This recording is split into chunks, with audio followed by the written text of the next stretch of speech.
मान्यवर, हमने कहा था पड़ोसी देशों के प्रताड़ित धार्मिक अल्पसंख्यकों के संरक्षण के लिए सिटीजनशिप अमेंडमेंट बिल, जिसको सीएबी के पॉपुलर नाम से जाना जाता है, हम इसको लागू करने के लिए प्रतिबद्ध है। और हम साथ में भी कहा था कि हम पूर्वोत्तर राज्यों के उन वर्गों के लिए मुद्दों को स्पष्ट करने के लिए भी प्रयास करेंगे जिन्होंने कानून के बारे में आशंका व्यक्त की है, और पूर्वोत्तर के लोगों की भाषाई, सांस्कृतिक और सामाजिक पहचान की रक्षा के लिए भी हमारी प्रतिबद्धता है। मान्यवर, आज जो मैं बिल लेकर आया हूं, वो बिल हमारी वो घोषणा पत्र के अनुरूप है जिसको इस देश की 130 करोड़ की जनता ने मोदी जी के मैंडेट के साथ अप्रूव किया। बड़े सालों की मांग है। इसमें पार्टी की आइडियोलॉजी से ऊपर उठकर सोचना चाहिए सदन। लाखों करोड़ों लोग वहां से धकेल दिए गए। कोई आदमी अपना देश वैसे ही नहीं छोड़ता है। देश छोड़िए जनाब, गांव नहीं छोड़ता है। कितने प्रताड़ित हुए होंगे, कितने दुखी हुए होंगे, कितने अपमानित हुए होंगे, तब जाकर वो देश छोड़कर यहां शरण में आए।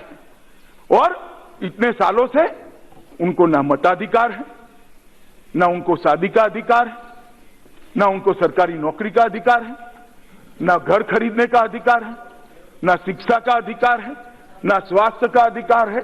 मान्यवर, लाखों करोड़ों लोग नर्क की यातना के अंदर जी रहे हैं। आज नरेंद्र मोदी के नेतृत्व में ये बिल आने के बाद उनको सम्मान मिलेगा, उनको अधिकार मिलेगा, और इसमें किसी का कोई अधिकार हम नहीं छीन रहे। मैं बाद में इस विषय पर आऊंगा। आप सबकी बात सुनने के बाद जब मैं जवाब दूंगा तब एक एक चीज का जवाब दूंगा।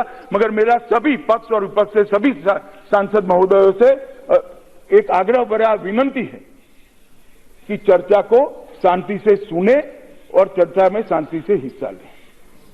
जब कोई खड़ा होता है, अपने विचार के अनुकूल नहीं बोलता है, तो टोका टोकी करना, बिठा देना, मैं नहीं मानता ये महान सदन की गरिमा के अनुरूप है।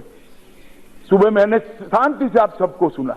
जब मैं बोलने के लिए खड़ा हुआ, बीच बीच में खड़े हो जाते थे। भैया मुझे भी तो सुनो, मैं भी तो सांसद हूं। 18 लाख लोगों ने मुझे भी चुनकर भेजा है। ऐसा कैसे चलेगा कि आप मुझे नहीं सुनोगे? तो मेरा सबसे निवेदन है कि हम चर्चा के अंदर जो हिस्सा ले वो सदन की गरिमा के आधार पर ले। मान्यवर, हमने ये बात सही है कि विविधता में एकता ही हमारा सबसे ज्यादा बड़ा स्ट्रांग देश को एक रखने का मंत्र है।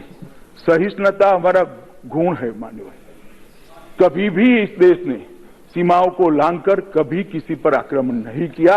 10,000 साल का इतिहास है मान्यवर। यहां से सेना कभी हमारी सेना इसके बाहर नहीं गई।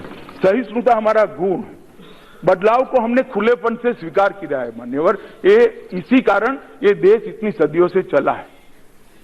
बदलाव को हम स्वीकार करते हैं, बदलाव को समाहित करते हैं अपनी संस्कृति के अंदर, और संस्कृति की यात्रा को और आगे ले जाते हैं मान्यवर।